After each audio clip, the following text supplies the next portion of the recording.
Hello guys, this is Richard Rich TV and welcome back to my channel. But before we start the devotional guys, I would like to shout out the following person our channel na napunta rito at nag-join sa devotional. Shout out and God bless to Clarice Silado, Megan Ortea, Divine Villarin, Grace Magsayot, Chelsea Gumbao, Sia Casino, Johnny Abiden, Rogen Tabuyan, Jules Magadja, Jan Pantilia, Jessela Zamora, Danalia, Jacomic Palma, Adrian Albaran, Cynthia Carbajales, Angel Rabidas, Erika Balansag, Heart Ponsalan, Connie Blog, Yans TV, Heaven Soap TV of Korea, SSC TV of Korea, Michael Aborita, Bon Anthony Balmoria, Friends Shendog, Vilio, Lawrence Chanco, Rian Cedric Bersaga, Goldilocks, and Foreman's Work. Shoutout na rin sa mga hindi nakisabay na manood sa devotional, but still, nagpunta pa rin dito para manood at makinig sa devotional.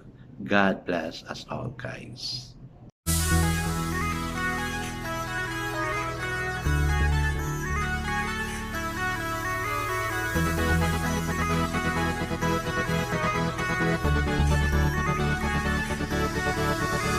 Rich TV, where you heard it, number one is on the top.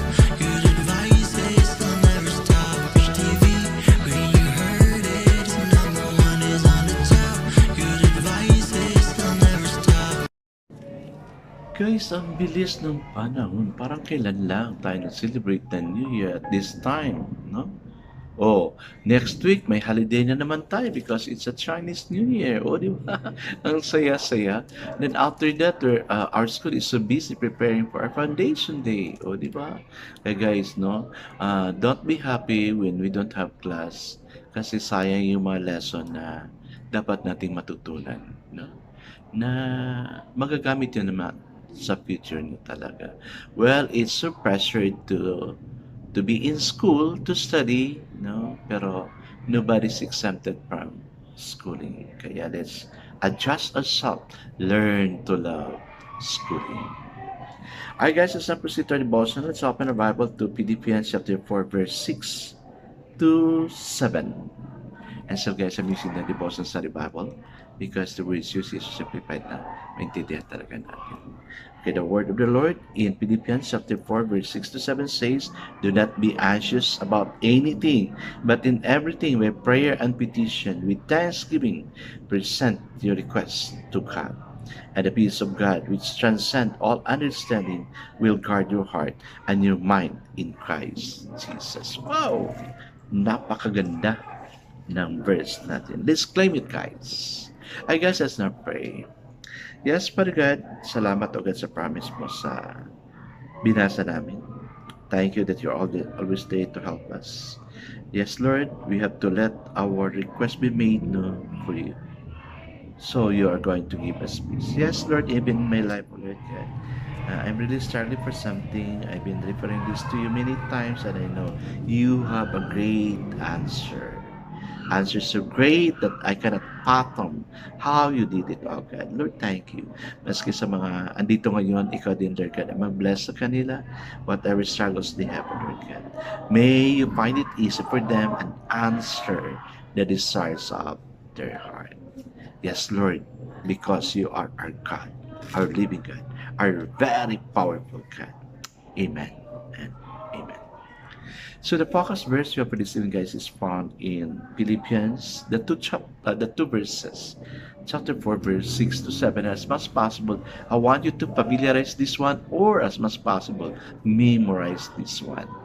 Okay, Philippians chapter 4, verse 6 to 7 says, "Be anxious for nothing, but in everything by prayer and supplication with thanksgiving, let your requests be made known to God, and the peace of God, which surpasses all understanding, will guard your heart and minds through Christ Jesus." So the title of our devotion for this evening, guys, is "The Peace That Lasts." Amen. Title pa lang. Message na. Oh, di ba?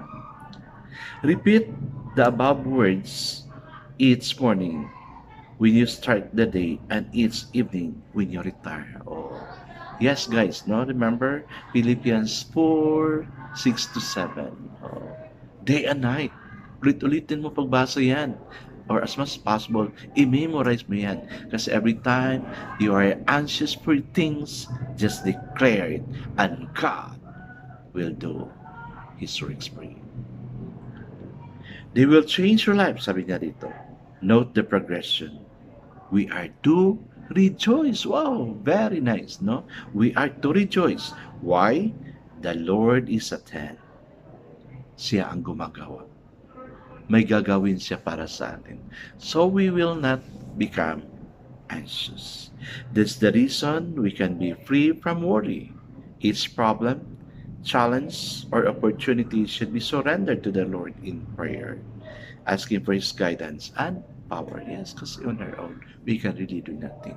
While we ask from God, yes, we will experience His power by providing us or giving us what we prayed. Then the peace of God comes flooding into our minds and hearts. Wow, napakaganda. Bumabaha ng katahimikan and joy within our heart. Ang ganda, guys, no? Di yung baha ng tubig, but baha ng katahimikan and blessing. O, di ba? Ang ganda. Okay, Paul tells us that it is a peace which surpasses understanding. This does not mean that it cannot be experienced, but that the total breadth and depth of it is beyond human comprehension. We cannot produce the peace of God. Yes, we cannot produce the peace of God. But when we ask God's peace, well, God would really give us that peace. It is impossible to capture it. Now, can we earn to deserve it? Yes, we can earn to deserve it because we're serving a living God and a very powerful God. We have a God so powerful to do things. Peace is a gift of God. It cost Him Calvary and is synonymous with His indwelling Spirit. Peace is the Spirit of God in Christ, reproducing His character in us. O diba guys, pag malapit ka kay Lord, your character is really different. God, maski you are, even if you are in trouble, even if you are in problem, basta you have God, you are always at peace. Kasi, you know whom you can depend to. Prayer. Gaya ng nangyari sa akin kahapon, yung testimony ko. Biglang namatay ang makina ng sasakyan ko. So I prayed, sabi ko, Lord, bakit namatay? Kaayos lang nito kahapon. And then, here comes this problem again. So medyo napanik ako. Sabi ko, buti na lang I move early na hindi ako malate. Kasi there is still a chance for me to lock my vehicle hanggang sa mapunta ng church. Pero, yes, kahapon, no? God is so humorous. May gagawin talaga si Lord. Kaya, be thankful in everything because you will really experience peace. Natatawa lang ako guys, no? Kasi kahapon, ano talaga? May mga wrinkles na dyan. Lord, bakit nangyari ito? Pinaayos ko ito kahapon, pero yun pala, may gagawin si Lord. Sa buhay natin guys, if you are in a problem, ask God, and God will really help you and give you peace. I guess let's not pray. Father God, the peace that cannot be contrived or totally comprehended is a gift. I can be, or we can be, at peace with all the world around us is in turmoil. Amen.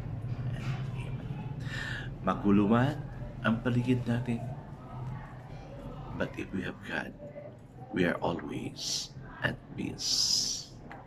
Kasi God cannot accept that we are always in trouble, particularly if you are a child of God. God bless us all again because I know God surely blesses 10 times better. This is again Rich TV. Kita-kita tayo ulit at sa muli. Paalam!